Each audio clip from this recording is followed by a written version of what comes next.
السلام علیکم ورحمۃ اللہ وبرکاتہ. I hope you all are well. انشاءاللہ سورۃ البقرہ آیت نمبر 99. وَلَقَدْ أَنزَلْنَا إِلَيْكَ آیَاتٍ بَيِّنَاتٍ، اور بلا شبہ یقیناً ہم نے آپ پر واضح آیات نازل کی ہیں. آیات بینات سے مراد صاف صاف حق کا اظہار کرنے والی آیات ہیں. آیات کا واضح ہونا ایک معجزہ ہے جن کو ہر کوئی سمجھ سکتا ہے، چاہے وہ ذہین ہے چاہے وہ نہیں ذہین، اس کے پاس زیادہ علم نہیں ہے زیادہ عقل نہیں ہے. اللہ سبحانہ و تعالیٰ نے آیات کو، قرآن کو، اس دنیا کو، اپنی قدرت کو سمجھنے کے لیے آسان رکھا ہے.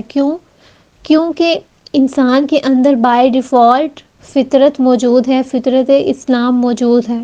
اس کا اندر اللہ سبحانہ و تعالیٰ کی ذات کو پہچانتا ہے، اور اس کے لیے بہت زیادہ عقل کا ہونا ضروری نہیں ہے، کیونکہ جو چیز انسان کے اندر خود بخود رکھ دی گئی ہے، بائی ڈیفالٹ موجود ہے، وہ اس چیز کو زیادہ سے زیادہ نکھار سکتا ہے، باہر لے کے آ سکتا ہے. لیکن اندر موجود ہونے کی وجہ سے ہر انسان جانتا ہے، کائنات کی ہر چیز جانتی ہے کہ کوئی رب ہے. اور وہ رب کون ہے؟ ہمیں اس کی پہچان کہاں سے ہوگی؟ قرآن اس کی پہچان کرواتا ہے، اس کی صفات اس کی پہچان کرواتی ہیں، یہ کائنات کا نظام اس کی پہچان کرواتا ہے. آیات بینات کے نزول میں مطالبہ یہ ہے کہ ایمان لے کے آؤ. یہ واضح آیات اس کے لیے ہدایت بنیں گی جو اس کا طلبگار ہوگا.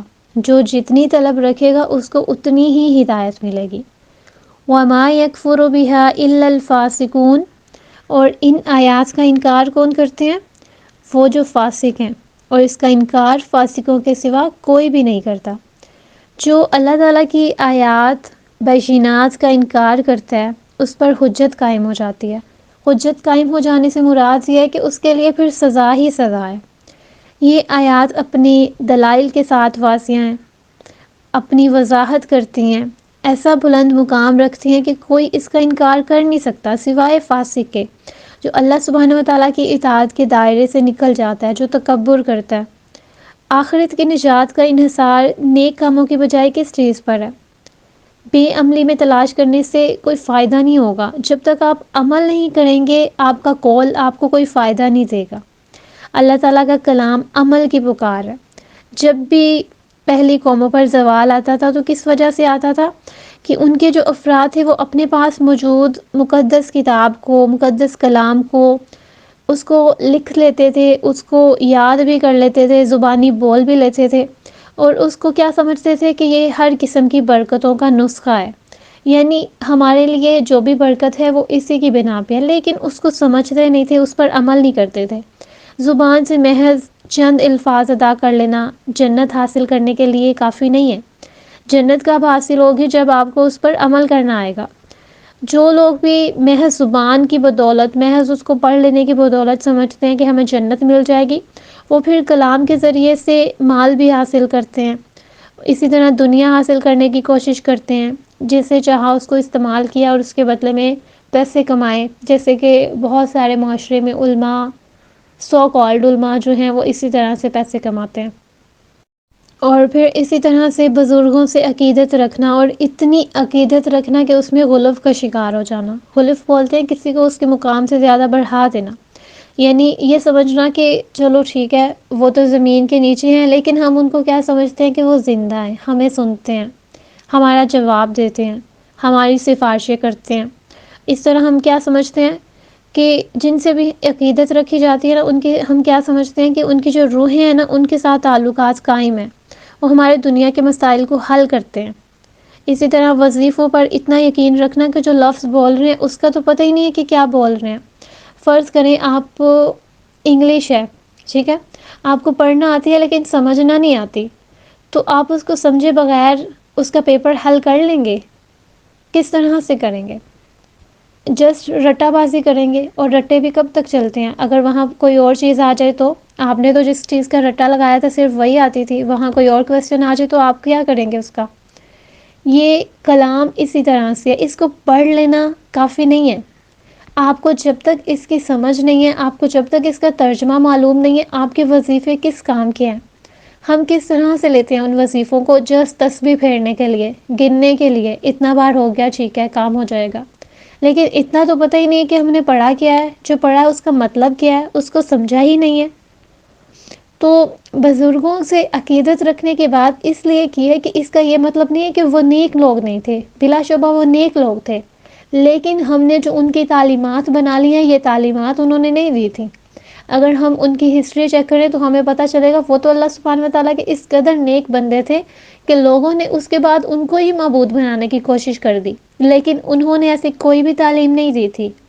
ہم جس کسی کے لیے بھی عقیدت رکھتے ہیں اس کے لیے ایک حد تک عقیدت رکھ سکتے ہیں، اور اگر ہم یہ سمجھ رہے ہیں کہ ان کے دفن ہونے کے بعد، زمین میں چلے جانے کے بعد، وفات پا جانے کے بعد اگر وہ ہمارے معاملات حل کر رہے ہیں، ہمیں سن رہے ہیں، تو ہم نے شرک کیا، کیونکہ ہمیشہ زندہ رہنے والی، ہمیشہ سننے والی، ہمیشہ ہر مسئلہ حل کرنے والی ذات اللہ تعالیٰ کی ہے۔ تو ہم انسانوں کو اللہ تعالیٰ کے برابر رکھتے ہیں، نعوذ باللہ۔ ہم سمجھتے ہیں کہ وہ جو انسان ہے وہ بھی قیامت تک ہمیں سن سکتے ہیں۔ ایسا کیسے پاسبل ہو سکتا ہے کہ اللہ سبحانہ وتعالیٰ نے واضح نہیں کہہ دیا کہ باقی رہنے والی ذات صرف اس کی ہے، موت صرف اللہ کو نہیں آتی، نیند صرف اللہ کو نہیں آتی۔ اگر ہم یہ سمجھتے ہیں کہ کسی انسان کو بھی موت کے بعد بھی اس میں سننے کی صلاحیت ہے، تو کیا ہم نے شرک نہیں کیا؟ أَوَكُلَّمَا عَاهَدُوا عَهْدًا نَبَذَهُ فَرِيقٌ مِّنْهُمْ بَلْ أَكْثَرُهُمْ لَا يُؤْمِنُونَ۔ اللہ سبحانہ وتعالیٰ آگے والی آیت میں کیا کہتے ہیں کہ یہ ایسے لوگ ہیں جن سے جب بھی کوئی وعدہ کیا جاتا ہے یہ اس کو توڑ دیتے ہیں، اپنے وعدوں کو وفا نہیں کرتے۔ انسان کتاب پر سچے دل سے ایمان لے آئے، یعنی ایمان کی حقیقت کو اگر سمجھ لے، پھر اپنے دل کے اندر اس کی ضرورت، اس کی اہمیت کو اتار لے، انسان پختہ ارادہ کر لے، شعوری طور پر اللہ تعالیٰ سے یہ ارادہ کرے، یہ معاہدہ کرے کہ میں بغیر کلام اللہ سے فائدہ نہیں اٹھا سکتا، اس دنیا میں اس طرح سے نہیں رہ سکتا، تو ایسے انسان نہ تو وعدہ خلاف ہوتے ہیں اور نہ ہی تکبر کرتے ہیں اور نہ ہی آیات سے منہ موڑتے ہیں۔ بل اکثرهم لا یؤمنون، بلکہ ان میں سے اکثر لوگ ایسے ہیں جو ایمان ہی نہیں لے کے آتے۔ یہاں بد عہدی کا سبب کیا بتایا گیا ہے کہ وہ ایمان نہیں رکھتے۔ جو انسان ایمان رکھتا ہے وہ پھر بد عہدی نہیں کرتا، اس کو پتہ ہے کہ وعدہ توڑنے کی کتنی بڑی سزا ہے۔ اللہ سبحانہ وتعالیٰ سورہ الانفال آیت نمبر 55 اور 56 میں فرماتے ہیں، یقیناً اللہ تعالیٰ کے نزدیک بدترین جانور وہ لوگ ہیں جنہوں نے کفر کیا، سو وہ ایمان نہیں لے کے آتے۔ جن لوگوں سے آپ نے عہد لیا پھر وہ ہر بار اپنا عہد توڑ دیتے ہیں اور وہ ڈرتے نہیں ہیں۔ آپ سمجھ رہے ہیں کہ اللہ سبحانہ وتعالیٰ نے کن کے لیے کہا ہے وعدہ توڑنا؟ جو اللہ تعالیٰ کی ذات سے نہیں ڈرتے، جو ایمان نہیں لے کے آتے، جو کفر کرتے ہیں۔ اللہ تعالیٰ کے نزدیک یہ بدترین جانور ہیں۔ انسان بھی نہیں کہا اللہ تعالیٰ نے ان کو، کیا کہا ہے کہ بدترین جانور ہیں۔ وَلَمَّا جَاءَهُمْ رَسُولٌ مِّنْ عِندِ اللَّهِ مُصَدِّقًا لِمَا مَعَهُمْ نَبَذَ فَرِيقٌ مِّنَ الَّذِينَ أُوتُوا الْكِتَابَ۔ یہاں اللہ سبحانہ وتعالیٰ ایک آگے والی کیٹیگری کے بارے میں بتا رہے ہیں، اور جب ان کے پاس اللہ تعالیٰ کی طرف سے کوئی رسول آیا جو اس چیز کے لیے تصدیق کرنے والا ہے جو ان کے پاس ہے، یعنی اللہ سبحانہ وتعالیٰ نے واضح فرمایا کہ پہلی کتابوں کے بعد جب نبی کریم صلی اللہ علیہ وسلم حق کے ساتھ کتاب لے کر آئے جو ان کی کتاب کی تصدیق بھی کرتا تھا اور یہ دعویٰ بھی ہے کہ ہم اپنی کتاب پر عمل کرتے ہیں، تو انہوں نے اسے پیچھے ڈال دیا۔ یعنی یہود اس چیز پر دعویٰ کرتے تھے نا کہ ہم تورات پہ ایمان لے کے آتے ہیں، تو اللہ تعالیٰ کیا کہہ رہے ہیں کہ نبی کریم صلی اللہ علیہ وسلم جو قرآن لے کے آئے ہیں اس میں پہلی کتابوں کا ذکر ہے، وہ قرآن اس چیز کی تصدیق کرتا ہے جو کچھ تورات میں ہے، تو پھر تورات کو پڑھنے والے، ماننے والے، ایمان رکھنے والے قرآن کی تصدیق کیوں نہیں کر رہے؟ قرآن لانے والے کی تصدیق کیوں نہیں کر رہے؟ اللہ تعالیٰ خود ہی جواب دے دیتے ہیں کہ انہوں نے پیچھے ڈال دیا ہوا ہے اپنی کتاب کو، انہوں نے اپنے عمل کو پیچھے ڈال دیا ہوا ہے، اللہ تعالیٰ کی کتاب کو اپنی پشتوں کے پیچھے پھینک دیا ہوا ہے، اور اسی طرح امت مسلمہ نے بھی قرآن کو اپنی پشتوں کے پیچھے ڈال دیا ہوا ہے۔ اس کا یہ مطلب نہیں ہے کہ قرآن کو پیچھا کر کے بیٹھو، نہیں، قرآن کو پیچھا نہیں ہوتا۔ قرآن کو پیچھا اس وقت ہوتا ہے جب ہم اس کو رکھ دیتے ہیں غلاف میں ڈال کے، اور اس کو ہم ایک مقدس کتاب سمجھ کے اونچی جگہ پہ رکھتے ہیں کہ کسی کا ہاتھ تک نہ جائے وہاں پہ، اور اس کو پڑھے ہوئے ادھر چاہے گرد جمتی رہے اس کے اوپر پڑھتی رہے، سالوں گزر جائیں، ہم اس کو کھولیں گے نہیں سوائے اس دن کے جب ہم نے قرآن خوانی کروائی ہوگی۔ بلکہ اب تو قرآن خوانی کروانے کے لیے قرآن نہیں کھولا جاتا، بلکہ صورتیں ہی الگ الگ کر دی ہوئی ہیں اندر سے، اور انہیں کو اٹھا کے پڑھ لیتے ہیں۔ اصل قرآن کو پیچھا کرنا یہی ہے کہ اس کو پڑھنا چھوڑ دینا، اس کو سمجھنا چھوڑ دینا۔ تو قرآن کی برکت سے ہی ہمارے گھروں میں، ہماری اولاد میں، ہمارے مال میں، ہر چیز میں برکت آتی ہے۔ ہم کہتے ہیں ہمارے بہت مسائل ہیں، سب سے بڑھ کے ایک مسئلہ ذہنی سکون نہیں ہے۔ تو ذہنی سکون آپ کو کیسے ملے گا جب آپ نے اپنی روح کو تھکا دیا ہوا ہے؟ آپ کی روح کو جس چیز کی تلاش ہے آپ اس کو دیتے نہیں ہو۔ آپ اپنے جسم کو کھانا دیتے ہو لیکن اپنی روح کو کھانا دینا بھول گئے ہو۔ روح کا سکون کس چیز میں ہے؟ عبادت میں، فرما برداری میں، اطاعت میں، قرآن میں۔ تو جب ہم اس کو وہ چیز دے ہی نہیں رہے جو اس کو چاہیے، تو پھر ہم کیسے سمجھ سکتے ہیں کہ ہماری زندگی میں سکون آ جائے؟ کتاب اللہ وراء ظہورہم کأنہم لا یعلمون۔ اللہ سبحانہ و تعالیٰ کہتے ہیں کتاب کو اس طرح سے چھوڑ دیتے ہیں جیسے وہ ان کو جانتے ہی نہیں ہیں۔ بنی اسرائیل کی کتابوں میں بھی نبی صلی اللہ علیہ وسلم کی بشارت موجود تھی، لیکن وہ پھر بھی ایمان نہیں لے کے آئے۔ انہوں نے اپنی کتاب کو چھوڑا تھا، اپنی کتاب کی تعلیمات کو چھوڑا تھا، وہ اس لیے ایمان نہیں لے کے آئے تھے اور اس کو دور پھینک دیا ہوا تھا۔ گویا کہ وہ جانتے ہی نہیں کہ تورات میں محمد صلی اللہ علیہ وسلم کی تصدیق ہے، ان کی اتباع کے بارے میں جو کچھ بھی آیا ہے۔ اسی طرح آج ہمارے پاس قرآن کیا کہتا ہے کہ جو کوئی نبی کی تعلیمات پر عمل کرے گا وہی کامیاب ہوگا۔ لیکن ہم کس چیز کے ذریعے سے کامیاب ہونا چاہتے ہیں؟ نسخوں کے ذریعے سے، وظیفوں کے ذریعے سے، چھوٹی چھوٹی ٹپس کے ذریعے سے، جن کا آگے پیچھے حدیث میں کوئی ثبوت ہی نہیں ملتا۔ جیسے کہ مثال کے طور پہ شعبان کے چاند کی مبارکباد دے دو، اس کے بعد معراج کی رات کی مبارکباد دے دو، اس کے بعد رجب میں یہ چیزیں کر لو۔